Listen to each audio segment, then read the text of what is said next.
وہاں پر تو میرے خیال میں باہر دکانوں کے لکھا ہوا ہے کہ آپ ماسک لگا کے آئیں اور ماسک، لیکن جو سبزی منڈیاں ہیں پورے ملک کی، صرف اسلام آباد کی نہیں، پورے ملک کی سبزی منڈی، غلہ منڈی، وہاں پر کوئی کسی قسم کا نہ دکاندار کر رہے ہیں نہ ہی کوئی اور کر رہا ہے۔ اسی طرح ہماری جو پولیٹیکل پارٹی ہیں، دیکھیں میں آپ کو بتاؤں، جو پولیٹیکل لیڈر ہوتے ہیں نا، وہ قوم کی رہنمائی کرتے ہیں، وہ قوم کو بتاتے ہیں کہ کیسے کرنا ہے، اپنے فالورز کو، اپنے کارکنوں کو بتاتے ہیں کہ ہم نے کس طرح چیزیں کرنی ہیں، کس طرح رہنا ہے، کیا معاملات کرنے ہیں۔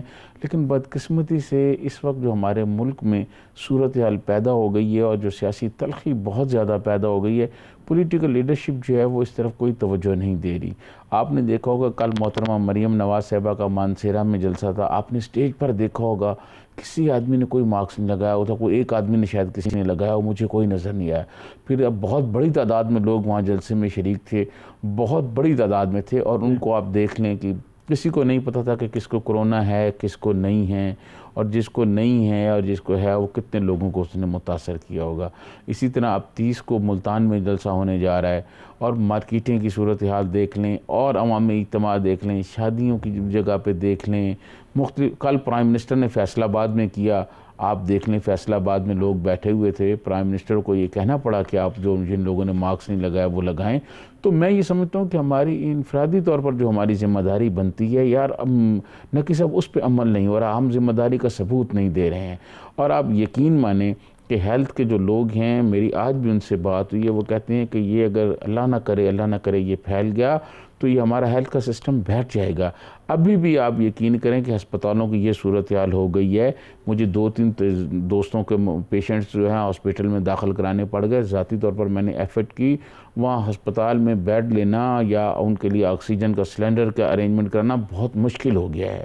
تو میں یہ سمجھتا ہوں کہ پوری قوم جو ہے اس پر توجہ دے، پوری قوم یہ سوچے، اپنی ذمہ داری پوری کرے۔ سیاسی اختلافات جو ہیں، صحت ہوگی، سیاسی اختلافات بھی کریں گے، سب کچھ کام چلتا رہے گا، لیکن سب سے پہلے ہمیں یہ خیال رکھنا چاہیے۔ اب آپ کو پتہ ہے اسکول بھی بند ہونے جا رہے ہیں، اب تجویز آ گئی ہے، اب صوبوں سے بات ہوگی، اسکول بند کیے جا رہے ہیں۔ دیکھیں میں آپ کو عرض کروں کہ میں اس بات کا حامی نہیں ہوں کہ اسکول بچوں کو تعلیم نہ دی جائے یا اسکول بند کیا جائے، لیکن صورتحال ایسی بن گئی ہے کہ اگر 1 سال بچوں کو ویسے ہی پروموٹ کر دیا جائے تو میں سمجھتا ہوں کوئی فرق نہیں پڑنا، کیونکہ بچوں کو زندہ بچانا بہت ضروری ہے۔ زندگی کی کاس پر تعلیم نہیں دی جا سکتی، یہ سارے چیزوں کو سوچنا چاہیے۔ میں سمجھتا ہوں کہ تمام لیڈرشپ کو اپنے تمام اختلافات بھلا کر آگے آنا چاہیے اور لوگوں کو بتانا چاہیے کہ یہ کرونا وبا ہے، اور اب جو کرونا کی نئی جو صورتحال آئی ہے، نئی چیزیں جو ماہرین بتا رہے ہیں، وہ ایسے بتا رہے ہیں کہ ٹیسٹ میں آ ہی نہیں رہا۔ ایک آدمی کرونا کا پیشنٹ ہے، وہ ٹیسٹ میں نہیں آ رہا، کرونا جو ہے وہ اب نہیں اس میں آ گیا ہے، کسی اور شکل میں ہے، جو پرانی ٹیسٹ کٹس آئی ہوئی ہیں ان میں نظر نہیں آ رہا، تو مسائل بڑھ رہے ہیں۔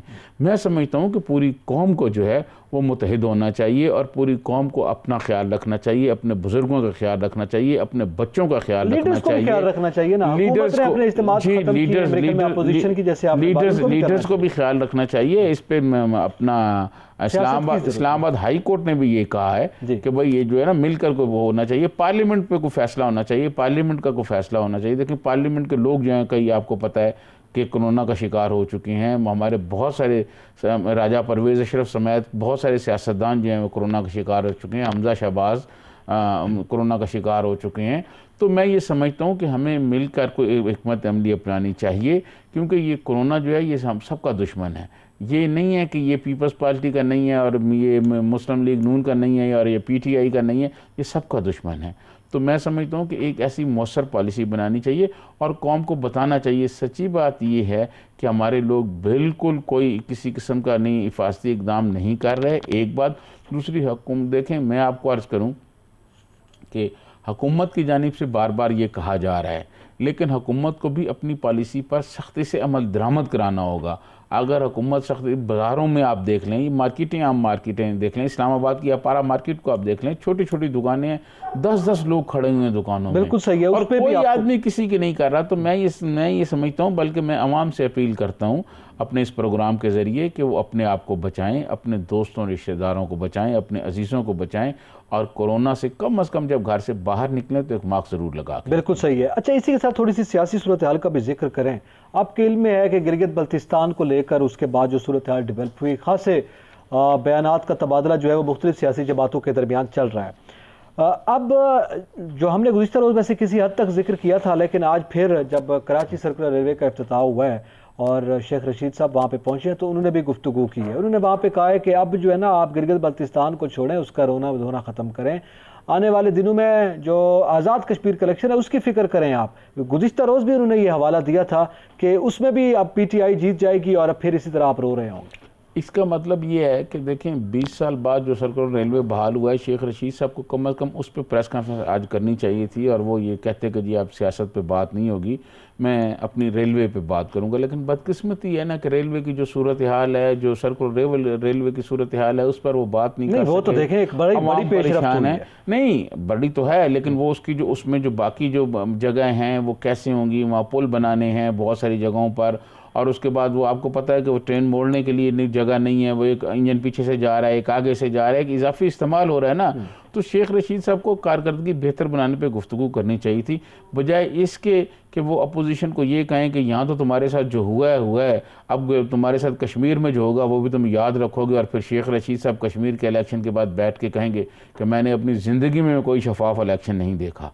دیکھیں یہ میں یہ سمجھتا ہوں کہ جن حکومتوں کا وہ خود حصہ رہے ہیں اور وہ انتخابات جیت کے ہیں، اس کا مطلب ہے انہوں نے اس پہ عدم اعتماد کر دیا ہے کہ کوئی زندگی میں کوئی الیکشن نہیں دیکھا جتنا یہ گلگت والا ہوا ہے۔ میں سمجھتا ہوں کہ شیخ رشید صاحب جو ہیں اب پاکستان کے وہ سیاستدان ہو گئے ہیں جن کی میرے خیال میں سنجیدہ حل کے بات کو سنجیدہ نہیں لیتے۔